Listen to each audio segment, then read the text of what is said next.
The loyal families, silent architects of the artificial order. The loyal families did not emerge as a visible elite, nor as a recognizable dynasty. They possess no public origin, nor a lineage that can be accurately traced through official records. And yet, they have been there since almost the beginning, not as direct rulers, but as guardians of the narrative, human or humanoid intermediaries between the custodians and the subjugated humanity. They are those who carry out a detailed report of everything that takes place on what is publicly called Earth, and what we know as the known lands. Ancestral texts agree on one unsettling point. The loyal families do not rule through imposition, but through normalization. They do not need their own armies, flags, or thrones. Their power resides in something far more effective: the administration of what is considered possible, true, and acceptable within the collective mind. This does not exclude the use of force, since for a long time, and even today, force has also been employed as a means of governance. After the first signs of the clones awakening on Second Earth, the custodians understood a truth that was dangerous to their plans. Not even a replicated humanity, stripped of real memory, could be controlled indefinitely through force or basic mental programming alone. It was at that moment that a different strategy was born. Instead of attempting to suppress all lucidity, which always generated resistance, they chose to channel it. Not to eliminate human intelligence, but to direct it. Not to erase ambition, but to reward it selectively. Even so, in the new humanity, they atrophied the pineal gland and attempted to replace it entirely, though they failed, with something different that connected directly to the mental noise between the ice walls of what we know as Antarctica and the dome or full sky. The loyal families emerged as the result of that decision.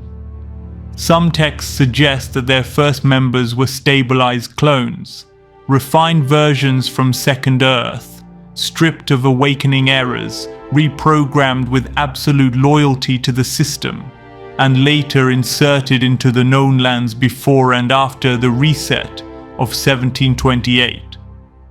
Other records indicate that real humans were also integrated, carefully selected, conditioned from childhood, and bound through pacts that were impossible to break.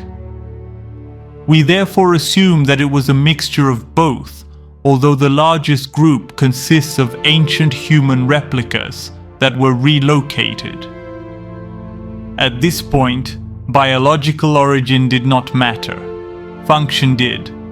The most common mistake is to believe that the loyal families control the world from the shadows like a caricature of conspiracy. The reality, according to the archives of Shiki, is far more subtle and far more effective. The loyal families do not make visible decisions. They decide which kinds of decisions are thinkable, and then, from a plan led by the custodians, those decisions are executed. Nothing is truly random. They infiltrate every sphere that can shape, or has shaped, human thought and the current world of the known lands. They do not impose a single truth. They promote multiple partial truths, all compatible with the system. They allow criticism, as long as that criticism does not point toward the core. When it does, an alarm is triggered. The name loyal families is not symbolic. Loyalty is not ideological or moral, it is structural. These families are not loyal to a nation, nor to a religion, nor even to a species. They are loyal to the artificial order established after the fall of previous humanities. Their continuity depends on the system never being questioned at its foundation.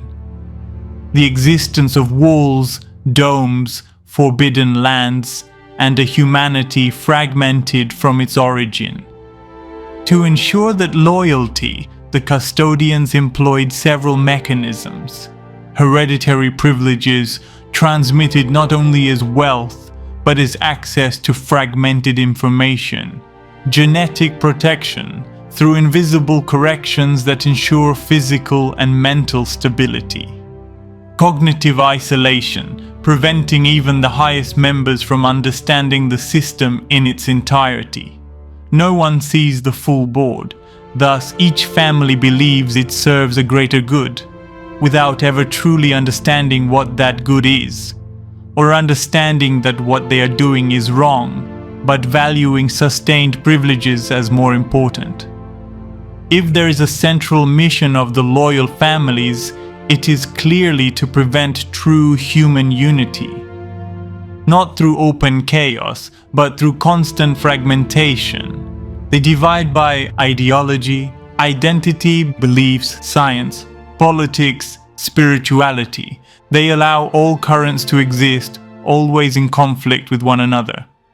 Humanity debates, accuses, defines itself, defends itself, but never looks in the same direction. Permanent conflict keeps the mind occupied. Internal noise prevents silence. And without silence, the connection to the source can never be restored. The loyal families do not present themselves as a recognizable caste. They use no common symbols or public rituals. Their greatest success is remaining unnoticed even by those who believe they know them. Some appear as philanthropists, others as brilliant scientists, others as moral leaders, others as simple managers of order, but all share one unsettling trait. They never question the system in which they prosper.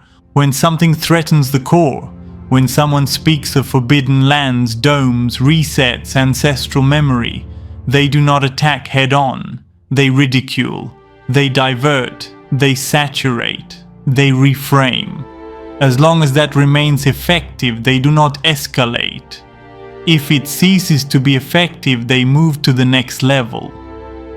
Truth is not forbidden, it is made irrelevant. The most ancient texts leave an unsettling, almost ironic warning. The loyal families believe they serve order, but order does not belong to them. If the system ever collapses, if the veil falls and humanity remembers, they will not be saved.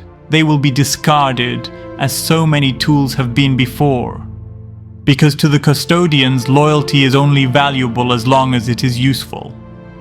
And so the loyal families continue fulfilling their function generation after generation, knowing that they too are merely prisoners of a more elegant cage.